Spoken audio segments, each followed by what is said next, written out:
Hey, what's up, everybody, and welcome to the Jim Carrey Project. This is the project where we are going through all of Jim Carrey's movies in chronological order. I'm your host, Brian Kondrach, and with me, as always, is... Carrie Grant. And today, this is our 30th episode. Woo! 2/3, or 3/4 of the way through. We're almost there. We're almost there. And today we Who would have thought we kept going this long? I know, right? Not us. Yeah, usually around 20, I peter out, and I'm like, I'm halfway done. That's a good You're only good for 20. project. Yeah. 23 to be exact. And then it would have been done. Anyway, today we just finished watching Horton Hears a Who. This is, of course, based on the Dr. Seuss story. Two Dr. Seuss stories, Horton Hears a Who and Horton Lays an Egg or Hatches an Egg. Yeah, I saw something like that. It was released March 14th, 2008. Directed by Jimmy Hayward, Steve Martino. Screenplay by Cinco Paul Candorio. And it stars Jim Carrey and Steve Carell, according to Wikipedia, but also had Carol Burnett, Will Arnett, Seth Rogen, Dan Folger, Isla Fisher, Jonah Hill, Amy Poehler, Jamie Presley, Charles Odgood, Josh Fritter, Niecy Nash, a lot of people. Jesse McCartney. Is he the kid? He is the kid. Okay. I wondered if it was some little pop star guy. Yeah, and I have a note about sings that at the end. later. What'd you think? It was cute. Yeah. It's a little Seuss kid movie. Yeah. It's cute. It is. It has some very deep themes, just like all of Dr. Seuss I like that about stories Seuss, have. yeah. Is that it's always about, equality or acceptance of others, or like, what is it, the one with the stars on their chest? It's like discrimination. It's like we have to listen to everybody. Or the one with the trees and like the take care Lorax, of the environment. Yeah. Everybody has a voice in Horton Hears a Who. Yeah. So, I'd never seen it before, so I really enjoyed it. It was a fun movie. It had some lully parts in it that I was just like, we're not really paying attention to it. But overall, it's a fun movie. You can kind of have a little chat here and there and still kind of follow it. Yeah, it's a kid's movie. Yeah. You basically know what's going to happen. Mm-hmm. There's going to be a villain. There's going to be the group, and then there's going to be a turnaround, and everyone's going to be happy at the end. So yeah, you don't need to give 100% concentration to follow it. Yeah, not at all. So have you seen this one before? I have seen it. Yeah, maybe a couple times. Yeah. It's good. I mean, for some reason, animated movies is a little bit harder for me to pay attention to, and I don't know why, because I think the dialogue was cute and clever. Mm-hmm. Jim Carrey had a great funny voice. Steve Carell has a funny voice. Like, it was little funny things that happened over and over again. So it's like we both were giggling here and there and laughing and stuff. But yeah, I don't know. It was fine. We didn't fall asleep. But lots of times if I watch animated movies like in the evenings with my kids, I'm the one who falls asleep watching it. Now, for some reason, if it's real people, it just holds my attention more, and I don't know why. If it's more the facial expressions, and you just know it's real people. Like, I think we both, like you said, you got chills once, and I got chills once too, because it is like powerful at some points. And if you're paying attention, you get the messages, and you're like, wow. And then you can extrapolate what they're doing to our lives or the world as it is now. Compare it. And so I get, there's still like, like you said, a good moral and good lessons and stuff like that. But I don't know, there's something visually about animation that's harder for me. Yeah, we always talk about how much of a storyteller Jim Carrey is with his eyes. Yeah. And I think it holds true in a movie like this, where the animation has to be done in such a way that you are drawn into the characters, and you can't use just the eyes or the reality of the eyes to tell that story. Yeah. Now, this is done by the same people who did Ice Age, so they have a pretty credible background of development, but there was nothing lacking in the animation. No. I personally just have a harder time. Yeah. Like, what would you think if they did they did Grinch with real live action version.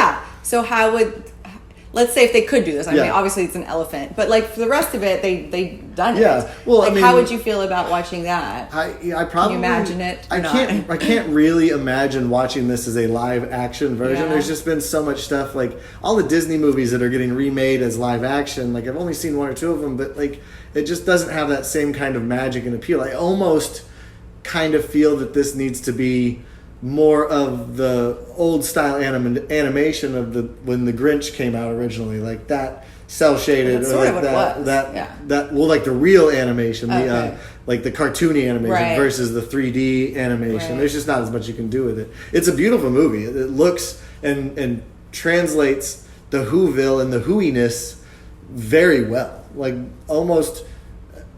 I like the live-action Grinch just because I think it's a fun movie, and like seeing Whoville translated into real life is such a unique and like difficult thing they probably had to do. Yeah. So seeing it animated is like, it's just updating the art style a little bit. Right. And then we were talking about like seeing it in the eyes and stuff. Jim Carrey's voice does not carry the same weight that it normally does without seeing him actually on performing on stage. I mean, when we were done, I pulled up, I wanted to see if they had any recordings of him doing the voiceover work, and I found one. And like, I was like really drawn into watching him just do the voiceover. Yeah. Because you'll figure he's doing movements and stuff, and he is, and it just, he's great to watch. Yeah. He's got the energy that in the booth that you hear it in his voice a little bit, but it just doesn't translate as well in this particular movie. Or like, there's other. I mean, the elephant does funny things and it's cute and stuff. I mean, I actually last time was when we were watching the movie, like trying to picture what Jim Carrey would be doing in the booth. It's probably very similar. That almost makes it entertain me more. Yeah. So, but I mean, that being said, it's animated. And it was still cute, and the animation was good, and they did a great job of. I think whatever had the way Jim said it, like making the elephant, do that particular stuff. Yeah, like it feels like it's going to be hard to talk a whole lot about this, just because like, what is Jim Carrey's act? Like, what do we see from Jim Carrey that we don't hear, or that we haven't talked about before? Yeah, we hear it. We know he does a couple of impressions throughout the movie. Like I felt like there was actually some inconsistency in his voice as Horton. Of like, it was kind of lispy sometimes, and then it was kind of like twangy at other times, and then there was very clearly the Canadian accent that that is slightly there, who boot or whatever like that, whatever. And so it was just like, where is the real voice that is Horton? Versus like Jim being bouncing all around. I can see that point. So I think Steve Carell's voice is funny too. Now Steve has done a lot more animation with all the Minion and all that stuff afterwards, and grew afterwards. So it was interesting to see him. I kind of forgot that this was his character. I've seen a lot of the Minion ones now, and all the Gru and all that stuff. So my kids were very into that for a long time. We had a Minion even birthday party a few years ago. That's how into it they were. So I think of him as being Gru now, but now seeing him in that, it was kind of interesting to see. I mean, his voice is just his voice. It's solid. Like, I mean, Gru, he does do a different voice, so it was different than this one. But I mean, you still can hear Steve Carell in there. It's still Steve Carell's voice, but the Gru character is very much a different accent and kind of elongated vocals and things like that. Where this is very much Steve Carell doing Steve Carell's voice, pretty much his voice. Be a human, a human, if you will. Sorry, that was terrible. Everyone's ever said that before. Probably. They're Whovilles, the Who's, the Humans, the Humans. I love Steve Carell in this one because it is funny to hear him. This is probably the first thing that besides the Minions that are Despicable Me. Like, I didn't realize he was in this. Before he did Despicable Me, but he was good too. I really thought he was. He was endearing, and his voice just does make you feel like. Even with Gru, even when he's kind of a jerk sometimes, and you kind of still love him. He still, this was 2008, so this is 2 years before Despicable Me came out. So you see they probably already were casting and trying to do pre-production. Yeah, but you definitely hear some growth between Steve Carell in this versus like where he is with Gru. So it's real cool to go back and hear him do it. And for go ahead. For Carol Burnett too, I wrote down that she can sound mean and sweet so easily because and I hear her pop up. Like, I've seen her on. She has one little tiny character on like the Curious George show. She'll pop up every once in a while, and she sounds so sweet on that one. And then I just rewatched Annie the other day, and where she's Mrs. Hannigan, and like she's mean in that, and she definitely was mean in this one and had that kind of mean voice. But I actually still really enjoy. I feel like she does it, but she also can sound nice at the same time, like so easily. Whereas like some people who do voiceover, they have the kind of the mean voice, or they have kind of the sweet voice, and I think she does really good at like going either way. Will Arnett as Vlad the Vulture, like his voice is so distinctive that just dark, deep, raspy voice that even if he does, he BoJack Horseman, he did Batman, like Lego Batman. Yeah, he very much is like, even as BoJack Horseman, who's supposed to be a real person, real character, whatever, he still has kind of a dark, like aura surrounding him, and like that translates to all three of these characters with his voice, which is. I didn't know he was in this, and then Seth Rogen's in it as the. He just sounds like him. Not a whole part. No, he's small. I'm surprised he didn't animate. Yeah, literally, he's a little mouse. I'm surprised they didn't make that mouse a little high. Or a little. No, but that's the thing. He's in a couple other things as a small animal or small thing, and it's funny because he has a deep kind of raspy voice too, and it just makes it funny to have him be the little guy. Yeah, I can't remember what else he's in, but it's something else. With Sausage Party was something that he did where there were voices. If you ever saw that one, no, it was. I've not seen Sausage Party. It's like an anime. It's people like Seth Rogen and that group of people, his buddies, the people who always get high, and they're like, what if we made this like super adult animated movie? And it's like there's orgies, and it's like the food's from the grocery store, and the main character's a hot dog that all he wants to do is get in between the buns of his hot dog bun girlfriend or whatever. That's like a pleasure project for them. That's just like we are just and it was dirty high, and we just want to it was bad. Want to do something silly. It was real bad. I can't believe things like that actually get made. There's so many bigger names in this movie too. Isla Fisher was big at starting. I feel like her career was really taking off. Jonah Hill's really taking off. Amy Poehler, like Jane Presley. There's so many people in here, but like everybody besides Steve Carell and Jim Carrey had like less than 10 lines. Yeah. I mean, what does it take a day to go in and record? Yeah, exactly. Like it's that. Lots of times that's why I think they get bigger names to do parts like that, because it probably doesn't take that much time. No, this is like two characters, and they can come in as they want. Like you never have to pair up with anybody. You're just going by yourself. So it's if someone said, "Hey, come in for 2 days and record," you usually can squeeze that in. Exactly. Somehow, so. I wondered. We saw that Jim Carrey was doing some recording by himself, but I wonder if there was any point where they both ever got of them together were in there, because this is the second movie they're working with. Yeah, I mean, I think there's. I think it's hard for scheduling. I always hear that, but like. I'm sure if there's ever a chance that you could, it would be really fun to do. We'd prefer to do that. I think because I read in Rango, that one about the lizard, they actually had everybody together in a group, doing costumes, like semi-real costumes, but like recording it as if it was a live theater production, and then going in and having the microphones pick up the lines. So it's like a completely different. I don't care for that one. It's a completely different style of recording. It totally is. I'll have to, next time they have it on, I'll have to pay attention. I haven't seen it, and it's like, I got tired of Johnny Depp being Johnny Depp at that point in his career, because that was after Pirates, and that was like, you're being. The story is just kind of sometimes for me, but. I don't know, and like visually for this one too, like I going back to Minions, like I felt like the set, it's Whoville and it's all kind of wiggly wobbly, and like I feel like the Minion movies are sort of like that too. Like these are always like, not quite as much, but they're like even Gru's house is kind of funky architecture. Stuff. Yeah. I felt like I felt a few times that it felt Minion-esque to me, so I don't know if they pulled it from them or not. I don't think it's by the same company. I don't know. I don't either. Because that's Universal. Yeah. I don't know.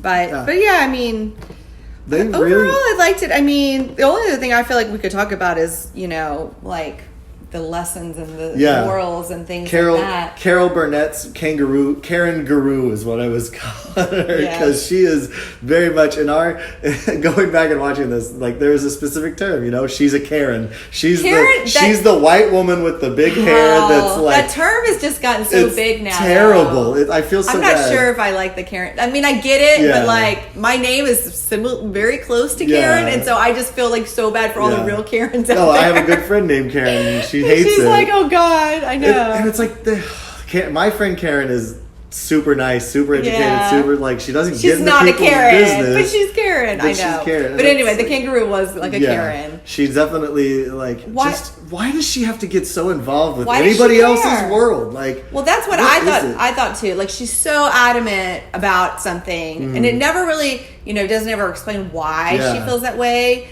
And then her relationship with her Joey, her little kid, is just like she's controlling, and she's just like, get back in the pouch. There's got to be a reason why she does that. But I mean, you think about today's. Let's write the spin-off of what's Horton Hears a Who, the Karen version, the kangaroo version of it. She had some. How'd she end up where she problems ended in her up? life, or trauma, or something. There is no Mr. Kangaroo. She's angry. She's a single mom. Old single mom. Well, we just figured it out. Let's go write that story and see what happens. That's probably it. Yeah, but she was like so mean and so adamant about not. I just had a thought. It's like she's talking to her little baby kangaroo. It's like, or her girlfriend. It's like her husband left her for a tighter pouch. Oh my god. I'm sorry, that's so gross. That's such a bad joke. That's terrible. Yeah, it really is. Oh, I'm sorry. Bye, I'm out of here.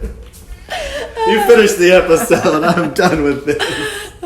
You had to go there. If you feel it, just go for it. It's fine. Sorry. Anyway, my point was that I was thinking about real life and was like, it's true. Like even now, like why do people care so much what other people do? Like why are people against? I'm not gonna say it wrong. There's so many of them now. I don't know the right way to do it. LGBTQ plus. There's a lot of them now, so I don't want to say it, but that. Like people are like, well, why would you be against that? I don't even understand. Let people be people. Let people go do their thing. Yeah. Why do people care? And that's what I kept thinking about with her. Like, why does she care? He's not hurting anybody. Yeah. If you can get married to who you want to get married to, why can't they get married? And to I who they still want to don't get understand the mindset for people like that. I don't either. And so I don't know. It was making me just think of her life. And then when she gets really mean in the end, and she gets them to become a mom mentality. Yeah. And I literally was trying to write down as she was saying it. So she was like, our way of life is under attack, and Horton is the troublemaker. He's poisoned the minds of our children, which makes them question authority. And there was more to it. And I was just like, Hong Kong? I was like, ugh. And that's what got them all going. And it just felt so icky, and it felt so familiar of sometimes things that we are going through or hearing right now from our leaders and other leaders in the world. And like it's and I mean, and they were putting him in a cage, and they were poking him, and they all kind of liked him, I guess, before. At least some of them did. They didn't hate him. There's no reason to dislike Horton. They got brainwashed into hating him so easily from one little speech, and it's just like, and it's scary because it does happen in real life. It's a good thing she didn't have Twitter, or else I know all of the other jungle animals that we don't even see or know of would have been up in arms about it or whatever like that. So, like, I mean, the writers did a really good job with like translating the subtleties that, or sometimes not so subtleties, of the Dr. Seuss's writing, and like bringing it into an adult language of like, he's a troublemaker, he's poisoning our minds. Like that's good. That's a good, well written line, and I can't speak very well. Well, and it's going with the theme of what Horton Hears Who is, but it obviously they only use little bits and pieces from the actual book in it. Which is you kind of notice when it does it because it rhymes and it's in there. But I mean, to bring it into not real life, because not real life, but like to bring it to life. It's true. Life, and it's crazy. I can't even imagine the kind of hoops that the writers and the directors and producers all have to jump through for getting a Dr. Seuss thing made, or in the past, because everything I've read about both Dr. How the Grinch Stole Christmas, how this version of Horton Hears a Who, and then the second Grinch, and then like Cat in the Hat, like the courtship that the studios had to go through with Dr. Seuss's widow, or whoever, Dr. Geisel or whatever, his ex-wife, not ex-wife, his widow, or the family of the peoples who are a part of the estate. They don't want to give up. It's just jumping through hoops, and they're very much in control of like, no, you can't do this, you can't do this, you have to do it this way, you have to do it this way. Wow. And even like bouncing around between like bidding wars, and like the cost alone of like getting the rights for this movie were exorbitant, and it's like, wow. I mean, when you've got source material that has had such longevity and such impact on our society of American society and even international society, like you want it done right. Yeah. Because Cat in the Hat was terrible. Yeah, it wasn't the best. It was like... It was okay. My kids still enjoy it. I heard that Geisel did not like it. And that's why they don't do live animation anymore. But they did the Grinch. But the Grinch was before Cat in the Hat. This was before Cat in the Hat too. Cat in the Hat. So the Grinch was first, and then Cat in the Hat. Okay. And then the Horton Hears. Yeah, I mean it's different for sure. Yeah, production. Started courting Dr. Seuss's widow Audrey Geisel and getting it adaptations. Yeah. They had to write out the consultants. They had all sorts of models for Horton and animations to show the ideas. So she's like, oh yeah, this is she eventually agreed on a 7-figure deal for both the book and its predecessor, Horton Hatches the Egg. Right. Which now I need to figure out what that one's about. Supervised producer. I don't know. It's probably similar. Probably they brought in parts of it to this movie if they're kind of using it for both. But I don't know. Can't even imagine what it must have been like to get a yes from her on that one. Yeah. The other kind of lesson that I kind of pulled out from it too was, toward the end, and they're all yelling, oh, "We are here, we are here," and only Horton can hear it. I was kind of thinking like, he's the only one who can hear, and he's like this lone voice of like, no, this is wrong, no, like he's sort of like the only like enlightened one or the only like woke one. I wrote down woke. I don't know. He's woke. Horton be woke. Yeah, but I was like, I wonder if we could, in today's society, like maybe I don't know. I always wonder, like, are we moving towards a kinder society or the other direction? And I'm not sure. Yeah. There's a lot going on right now, and I like to think that like there's hopefully more people who are getting to be more open-minded, getting to be more woke. Yeah. And then they're using their voices a little bit more now and saying no, these things aren't right, and they haven't been many, and maybe we're going towards there's more and more of them, and then the people who were not woke are now who were more up. Suppressive, are either changing or learning or dying or being removed and not inciting violence. But like I definitely agree that like I hope that we are getting to a more kinder and gentler and friendlier society, but social media would have you really believe otherwise, and it's just like I got to turn that stuff off and get the heck out of Dodge. But I feel like that's a minority. I mean, if you see it a lot, but like if you kind of take away from that and you just in normal life, and now we don't get to see people as much, but like I think most people are kind, and even people who are ugly on social media, I think can be kind. I don't know why they're doing if they're hurting or they're angry or whatever it is.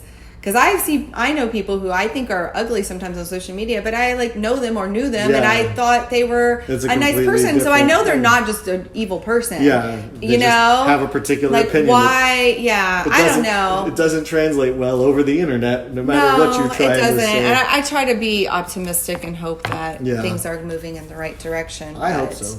Less mob mentality.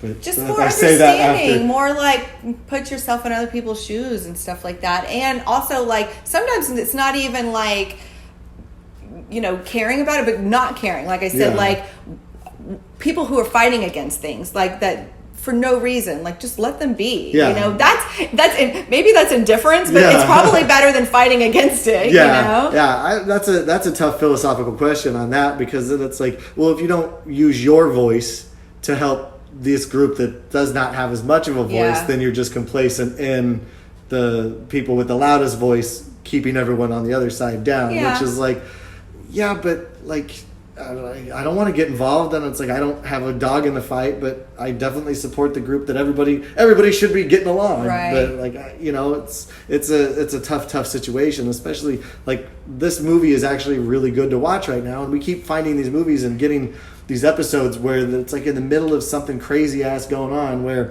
all the riots and all the Black Lives Matter and everyone fighting left and right in Hong Kong and stuff like that. It's like every voice does count, and we're living in a world where every voice has a way to speak via the internet, but not necessarily like everyone's saying the good things. There's a lot of groups that are very vocal that everyone should be shunned and not rewarded or not awarded like just basic civil liberties. And right. like, I mean, that's what the hell? How do we get out of this mob mentality? Is you just got to listen. You got to listen to each other, and you got to be kind.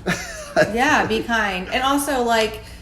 People who are in charge, who make laws, they need to be represented fully. And that's where I feel like it's probably missing, is people who are making laws and voting on things and making decisions for the whole rest of the world or the rest of the United States are not represented equally with everyone's the ones in power, population. The ones in power want to keep power. So I feel like that's where a lot of it. I mean, that's why everyone says go vote, and you should go vote. This got real political. Yeah, sorry, I don't know. I mean, that's just what I was pulling from it. Yeah, it is, and it's. I mean, it's Horton Hears a Who, but that's pure Dr. Seuss too. Like but everything it's still he wrote, relevant. Yeah, everything he wrote was very relevant, and we need to be more Hortons, not Hootens, more Hortons. Where at the end, after he's been attacked and violated and called a liar, and put in a cage, he still turns around and he shows kindness to the person who did it, kangaroo, and was like, we're all dumb sometimes. Like, very kind, very forgiving. You see the error of your ways, and hopefully you grow as a person. Gave her a cookie. So obviously, this had a much bigger impact on our psyches than we really let on at the beginning of the episode. It's we can all learn from Dr. Seuss. We can, and this is why everyone should read it. Lots of good lessons. Very and much we all so. need to remember them if we I think forget. I mentioned the Sneetches. A friend gave me that, or the places you'll go. It's like that's a fun stuff. So he's good. Getting back to some of the movie, and obviously we are very much excited about this movie, and we've been talking about it. It definitely won, or at least was nominated for a bunch of awards when it comes to animated effects. Original score, sound editing, animated features, best motion picture, animated or mixed. So it definitely got nominated for a lot just because it was coming from the Ice Age people. It actually won best writing in an animated feature production. I can see that. The writing was clever. For ASCAP, whatever that is, one of the many awards. Society of Composers, Authors, and Publishers. Okay. So it definitely... I thought that there was that anime portion of it, which at first I thought was weird, but now I'm kind of like, well, it kind of broke things up a bit, so I kind of think I like it now. It was his imagination going wild, or he's going on this crazy going on the adventure to get it saved, and it's so fun. It was such a weird, they never did any other kind of switches. That was the only one of animation at that. It was just that, because they could have gone down that line and jumped between a bunch of different animation styles depending on what was happening. It worked okay, I guess. It kind of shows that Horton was, he had a little goofy side, and they were like, oh, we don't even know. Like even the mayor at one point was like, oh gosh, we're in his hands, kind of thing. So it kind of shows that he's a bit childlike and innocent. And silly, and has an imagination. And he shows the other kids that he's supposed to be teaching the childlike education. Like everyone needs to be excited about life and the leaf bugs and things like that. That's true. Yeah. So what did you give it? What's your rating of it? I mean, for an animated movie, I feel like there are better ones. But I love Seuss, and I love the morals in it, which are better than some of the other ones, like, Minions and stuff. I mean, it's funny and cute. I don't know if it has as strong of a lesson in it. Minions and Despicable Me are all very much, or even like Ice Age. Ice Age, they're all very much like family relationship developing. Like in Ice Age, you've got the mammoth, the saber-toothed tiger, and they look out for each other, and they become like a family unit. Despicable Me grows as a family when he gets the daughters, and this one just is a get from point A to point B, and the growth comes. There's no real growth or relationship between the mayor or the Horton. It's just like protect life. That's a good message to have. Right. But like the family unit doesn't really evolve out of any kind of dealings or goings on in there, so it doesn't have as much weight. Like I imagine that if we had a family unit and then that was being torn apart by prejudices, you'd feel a little more. You would definitely have a lot more weight to it. So I'd say I'd 6.5, 7, somewhere in there. I think I'm right there at a 7. It's fun. We get to hear Jim Carrey be silly Jim Carrey, and the animation is fun, and it's good stuff. It's good. It has on Rotten Tomatoes. It has a 79% fresh with tomato meter, and then a 73% audience score. So it's a B-, C+ kind of thing, which I think is what we both gave it. It's real funny. I was looking through these the reviews, and the first one on here from March 17th, 2008, which is right after I think it was released, is the animation's okay. I didn't like Jim Carrey. I thought he was a distraction. That's from Richard Roper from Ebert and Roper or whatever. That's like the guy after Ebert Siskel died, as Roper is the one who took over. I see, yeah. And it's just like, okay, that's a weird review. He wasn't distracting. He was being that character. Yeah, it's like what is that? The only thing that's distracting is that, like, for me, I was picturing Jim Carrey doing it. I guess that would be the only reason, because you recognize the voice. Yeah, but overall, I think most reviews are positive. Most reviews are positive, and it's like it's pleasant, and there's some funds that are good, and then there's inventive, and you see it with your eyes, but you hear it with your heart. Yeah, so there's a lot of real I agree fun with that. there. You do hear it with your heart. Yeah. Anything else? I mean, there's I was going to talk about Jesse McCartney, who is the kid who plays JoJo. Literally has 3 lines in the movie, and he sings, and one of them is a singing thing. And I was looking him up earlier, and he definitely has a vocal background. He was in Alvin and the Chipmunks. He's like a little poppy singer. Yeah, I didn't know who he was or anything. But it's good. It's just like the casting a show like this for someone who has literally 2 lines has got to be such a challenge for people. And I keep bringing it up just because it gives me hope that I'll find something that someone will be like, oh yeah, you're the one we were looking for 2 this. lines. Yeah, for 2 lines of dialogue. Whatever it is, Yeah. So I guess that's going to go ahead and wrap it up for us on Horton Hears a Who, episode 30. We did it. We have only, I think, when we watch Jim and Andy, I think that's number 41 or 40. So we're 10 or 11 10 more. Or 11 more. Okay, cool. So please, guys, thanks for joining us and watching us talk about Horton Hears a Who. This is the Jim Carrey Project. I'm Brian Kondrach. And Carrie Grant. Please like, subscribe, comment, listen to us wherever you get your podcasts. Listen to us on Spotify or Apple iTunes or whatever it's called. And just let it run in the background. You don't have to listen. Just let it play on repeat so we get some views and listens. Great way to listen. It's a great way to listen on mute. But yeah, join us next time for our episode number 31, which will be Yes Man. That's a fun one. Jim Carrey goes back to a little bit absurd, big acting kind of like stuff. Fun with Dick and Jane feel. Yeah, and it's actually, when I saw it, I loved it because it's just a funny, another someone gets their wish and kind of thing. It's going back to liar kind of thing. How do you make Jim Carrey be funny? Yeah, make him say yes to everything. Give him a weird unknown superpower that is not really a superpower. But anyway, thank you guys so much for tuning in. Be kind to each other. Everyone has a voice. Listen to those little voices because they'll make us a better society. So, that's good. All right. We'll see you guys later. Bye. Bye. Bye. Bye. What's that? Did you hear that? This is the ASMR section.